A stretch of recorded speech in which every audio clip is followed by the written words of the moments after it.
Hi there. Well, this is exciting. We're going to do a thorough job on Zimby Mojo. So we're going to go with a video for setup. Then we're going to do hopefully a brief rules overview. And then we're going to play a free player game and we're going to do it in segments all the way through. So hopefully it'll give people a pretty good handle on this. It's quite a tricky game. I'll say it's quite a tricky game to learn. But it's quite simple also. It's like riding a bike. Once you know how to do it, you know how to do it. So I say once you've got a grip of this game, there is quite a lot of rules. It's a fabulous game and it's worth the effort, like 100%. We don't play that many games over and over because there's too many games to play. You get caught in the cycle, don't you? You know, there's always a new game to play. And I played this, I think I'm on my 7th or 8th play of it. It's that good, so it's worth the effort, and that's why I want to do this as well. So let's open the box and see what we get in Zimby Mojo. It's for up to 8 players this, so you can play it solo and up to 8 players. Ricky Royal has done a fantastic solo video of this, so we're going to do a free player game and play through it to the conclusion, to who wins Zimby Mojo. So in the box we have the rules, we have a bag of fate, excellent, a player or Zimby Mojo, order of events there, and using Mojo. I photocopied this and made a few more because it's handy to give to each player. I've sleeved the cards for anybody that wants to know. The sleeves for these, well, they are 65 by 90. Well, 65 by 90 fit perfect, and these were the Swampanazia, which are excellent card sleeves and good value. Yeah, so there's the that's what sleeves size. So I have sleeved the cards. We have the Zimbies themselves. Have you ever seen anything so fantastic and cute? They are brilliant. These little mischievous Zimbies, they're cannibals as well. They're brilliant. And because it plays up to 8 players, you can play grey, brown. Brown's unusual, isn't it, in games nowadays? Blue, yellow. I might even pick the brown myself. Green. Purple, we call them the purple Ronnies, and red. And then we've got the lovely, and white as well, sorry. And we've got the lovely orange colour for the Fugs and the King. We've got tribal player boards, up to 8 of those. I would love to play this game at 8. We've played it at 2-player, 3-player and 4-player, haven't we? I've had brilliant times with it. We've got obstacles here, we've got rituals and seals, and Mojo. I've got a laminated player aid here that which has just got the obstacles on, which I downloaded. It's on the Board Game Geek, and really handy. It's got the rituals, all the different rituals that the king can do on one side here. That will all make sense when we go over the rules. So we're going to open up the board now and go through one thing. These fantastic Zimbies here, when you get the game, you will need to sticker them. It's not that bad a job. They look so great, it's well worth doing, and there's some spares there, as you can see. It doesn't take too long to do, but just thought it's worth mentioning. Okay, let's get the board out. So here's the board. It's strikingly different, isn't it? This game is just different to anything, I assure you. This game is different to any game you'll have played before. It's totally symmetrical. As you can see, every quadrant is the same. I say every quadrant's the same, bar the symbols for the patrol here. They're just slightly different to mark each corner.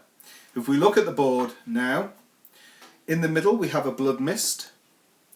On each of these 4 corners we have portals. These are barrack squares for Fugs, and we have entry points for the players, for the shamans to bring Zimbies onto the board. Each player is known as a shaman in the game. Right, we're going to go through game setup now. It's quite simple and straightforward, to be honest, and very quick once you've done it a few times. So first of all, we've got this guy here. He's the king. He's a good guide on strength is. We've got a king, we've got a Fug, and we've got a Zimby. And also, actually, we've got zombies as well, and these are quite good to indicate strength values. Yeah. So the big cheese is the king. If we kill him, there's his crown. He's going to go on what they call the blood mist. This is where he's getting his energy from and his power. So he's going to go bang smack in the middle of the board on the blood mist.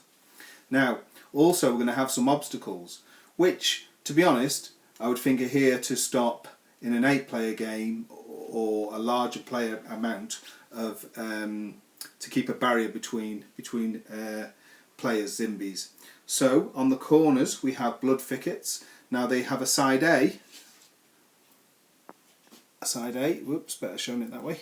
And a side B.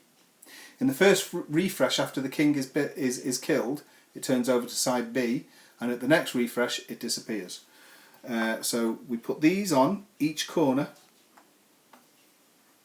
as so, or like so. That's causing an obstacle there. We can go through when we go through the rules, we'll deal with what they do. And then also we have blood vines, a different obstacle, and they go in each of these sections around the board here, these little passages. That has set up the obstacles. Now we have thugs, one on each of these corners of the inner sanctum. So you have one there, one here, and one here. They have a neat patrol system, like an AI system, but we'll deal with that as we come to it.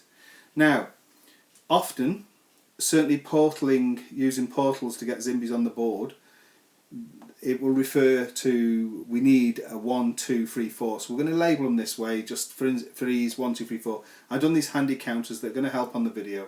So that would be portal 1. This would be portal 2. This will be portal 3.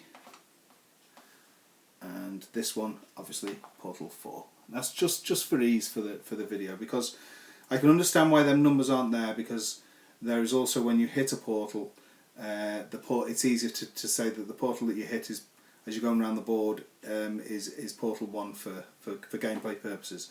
But for the video, so it's easy 1, 2, 3, 4 for these portals. Now the next thing is, this is pretty neat, is the King's Rituals. Now these, there are 8, and they all do pretty wildly different things, and we mix them up without looking at them, and we put one in each corner here. Now this provides quite a lot of variety to the game, because 4 of these, without looking at them, are going to go in the box, and in the box they go. So we don't know what the 4 rituals are that the king is going to do. We put the elemental wards on these sections here. So we have fire, we have water, we have air, and of course we have earth. So we have fire, water, earth, and air. That what doesn't matter too much there is, it's just that these larger seals here, these are the elemental seals. These match these. So we have the water one, we have the fire, and we have the earth, and we have the air. But these are going to be mixed together, upside down, and they're going to be placed on these corners. So we don't know which one is going to open a path into the King's Sanctum when we basically release that seal. We don't know which one, whereabout the path is going to be. It could be one of these, you know. You can open more than one path, but it takes more time and effort and mojo to do it. The currency in the game is mojo. We're nearly there on setup. So we're going to set up for a fast variant. You can tailor the game in quite a number of ways, but we are going to play with the fast variant, which is starting with 8 active Zimbies on each player board. You see we've got 8 on each player board. This is what we call the far shore. These are Zimbies that are yet to be active, yet to be realised, yet to be alive. This is the land of spirits or whatever. They don't exist yet, We've got the 8 active on each tribal board, and we've got 4 active mojo. You cannot get more than 4 active mojo in the game of these little mojo tokens, but you can of course bring in more zombies and maybe even spawn some zombies. The only other thing is, in this fast variant that we're playing with the 8 active zombies, is we're going to get 6 cards each. So I have given these a good shuffle. There's a ton of these scroll cards, and they really are good. They drive the game. So free player game, 6 each. We're going to start with for the fast variant. 2, 3, 4. Oops. 5, 6 cards each. There we go. So we give 6 to each player. They're kept hidden by each player in their hand. There you go. And that completes setup of Zimby Mojo. In the next video, we shall do a brief rules overview. It says there's quite a lot of rules in the game, and then you're going to learn the game on the fly as we play it. So we'll just do a brief overview to explain what's going on, as though you're sat at the table. So join us next time for the rules overview. Thanks for watching.